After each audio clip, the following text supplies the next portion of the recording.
भारत और दक्षिण अफ्रीका के बीच दूसरा test match Barsapara stadium Guwahati में खेला जाएगा और इसको लेकर लगातार सवाल उठ रहे हैं कि अब कैसी पिच होगी, क्योंकि भारत ने कोलकाता टेस्ट में जो स्पिन ट्रैक था उसमें भारत को हार का सामना करना पड़ा था और साउथ अफ्रीका ने 30 रनों से भारत को हार का मुंह दिखाया था और भारत को हार मिली थी। स्पिन ट्रैक था कोलकाता का। अब ये देखना दिलचस्प होगा कि क्या बरसापारा स्टेडियम गुवाहाटी में जो मैच खेला जाएगा उसकी पिच कैसी होगी, क्या कुछ इस पिच का हाल होगा, हम आपको इस खबर में बताने वाले हैं। अब इसमें हम सबसे पहले जो बात करें, ईडन गार्डन्स की टर्निंग पिच थी तो इसमें टीम इंडिया धराशायी हो गई थी। टीम इंडिया आखिरी सेकंड इनिंग्स में 124 रन का टारगेट भी हासिल नहीं कर पाई थी और इसके बाद लगातार कई सवाल उठ रहे थे टीम इंडिया पर। अभी भी लगातार सवाल उठ रहे हैं, लेकिन अगर हम बात करें गुवाहाटी में खेले जाने वाले मैच की पिच की तो सबसे पहले आपको बता दें कि इस मैदान पर पहला कोई टेस्ट मैच खेला जाएगा। ये स्टेडियम पहली बार किसी टेस्ट मैच की मेजबानी करता हुआ नजर आएगा, तो ऐसे में ये पिच क्या कुछ होगा वो देखना दिलचस्प होगा। लेकिन अगर हम रिपोर्ट्स की माने तो इसमें जो पिच है वो लाल मिट्टी का पिच बना होगा और पिच पर शुरुआत के 3 दिन या 2 दिन आपको तेज गेंदबाजों को मदद मिलती हुई मिलेगी और इसमें ओस की भी बड़ी भूमिका नजर आ सकती है, क्योंकि सर्दी के समय में नॉर्थ ईस्ट में ये मैदान मौजूद है गुवाहाटी में, तो यहाँ सनराइज और सनसेट बहुत जल्दी होता है। तो शाम का जो सेशन होगा जो 2 बजे से 4 बजे का होगा उसमें ओस की भी भूमिका नजर आ सकती है, क्योंकि 2 टाइमिंग्स में भी बदलाव है। साथ ही अगर बात करें तो शाम का जो सेशन होगा 2 बजे से 4 बजे तक, इसमें ओस की भी भूमिका नजर आ सकती है। तो अगर हम रिपोर्ट की बात करें, अगर पिच रिपोर्ट की बात करें तो शुरुआत के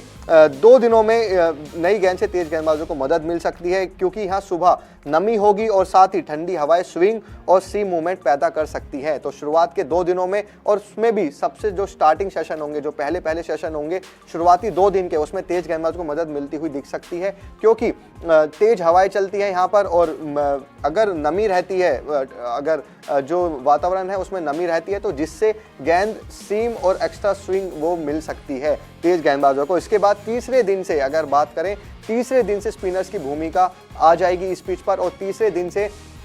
जो पिच है वो टूटना शुरू हो जाएगा, जिससे स्पिनर्स का बोलबाला होना शुरू हो जाएगा। स्पिनर इस पिच के टूटने के बाद स्पिनर्स अपना अच्छी स्पिन उन्हें मिलेगी और फिर पूरी तरह से बोलबाला स्पिनर्स का हो जाएगा। तीसरे और चौथे दिन से स्पिन को जो है ट्रैक मिलना शुरू हो जाएगा, तो इसमें रविचंद्रन अश्विन, साथ ही वॉशिंगटन सुंदर और कुलदीप यादव एक अच्छे एक्स फैक्टर साबित हो सकते हैं टीम इंडिया के लिए, क्योंकि स्पिनर्स का बोलबाला हो जाएगा। शुरुआती 2 दिनों में तेज गेंदबाज की भूमिका होगी, तो इसमें देखना होगा जसप्रीत बुमराह और मोहम्मद सिराज किस तरह की गेंदबाजी करते हैं। लेकिन अगर स्पिन ट्रैक की होने की उम्मीद है और एक संतुलित विकेट होने के बाद अगर बात करें, ये जो पिच है इसको एक संतुलित विकेट, एक बैलेंस विकेट माना जाता है और इसमें तेज गेंदबाजों की भी मदद है और साथ ही स्पिनर्स को भी मदद है। लेकिन अगर बात करें बल्लेबाजों की, तो बल्लेबाजों के लिए सबसे ज़्यादा ज़रूरी ये है कि वो शुरुआत में थोड़ा टिककर खेलें। अगर आप शुरुआत में टिककर खेलते हैं तो बल्लेबाज भी इस पिच पर एक ज़्यादा बड़ा स्कोर बना सकते हैं। तो कहीं ना कहीं दोनों ही, अगर तीनों ही डिपार्टमेंट की बात करें तो स्पिनर्स भी, तेज गेंदबाज भी और बल्लेबाज तीनों ही इस विकेट पर अच्छा कर सकते हैं, लेकिन उन्हें अलग अलग टाइम्स के अकॉर्डिंग अपना देखना पड़ेगा, क्योंकि तेज गेंदबाज शुरुआत के 2 दिन में महत्वपूर्ण साबित होंगे। इसके बाद बोलबाला हो जाएगा स्पिनर्स का। फिर बल्लेबाजों की अगर बात करें तो अगर शुरुआत में टिक कर खेलते हैं तो वो अच्छे रन बना सकते हैं। लेकिन इस पिच पर ओस की बड़ी भूमिका होने वाली है, क्योंकि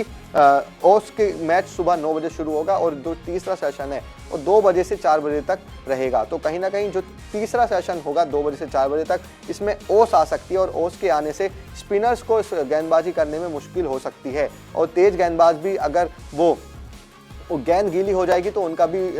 गेंदबाजी करना मुश्किल हो सकता है। तो कहीं ना कहीं दोनों ही जो गेंदबाज हैं उन्हें ये देखना पड़ेगा कि आपको गेंदबाजी कैसे करनी है, क्योंकि ओस की भी भूमिका इस मैदान पर नजर आने वाली है, क्योंकि ठंड का समय है और सर्दी के समय में वहाँ पर गुवाहाटी में सर्दी रहती है और तेज हवाएं चलती हैं और बाद में ओस की भी भूमिका इस पिच पर देखने को मिलेगी। तो अगर जो बैलेंस की बात करें तो पिच क्यूरेटर ने कहा है कि हम एक बैलेंस पिच बनाना चाहते हैं, जिसमें शुरुआत के 2 दिनों में तेज गेंदबाजों को मदद मिले और फिर आखिरी 3 दिनों में भूमिका आ जाए स्पिनर्स की और पूरे 5 दिन तक मैच खेले। लेकिन अब ये देखना होगा कि ये मैच कितने दिन तक चलता है। लेकिन आपको क्या लगता है कि क्या भारतीय टीम इस मैच को जीतकर सीरीज 1-1 से बराबर कर पाएगी? आप हमें कमेंट बॉक्स में जरूर बताइएगा। क्रिकेट की हर बड़ी खबर, हर बड़े अपडेट और लाइव डिस्कशन के लिए जुड़िए मेरे साथ सिर्फ India TV cricket YouTube channel पर।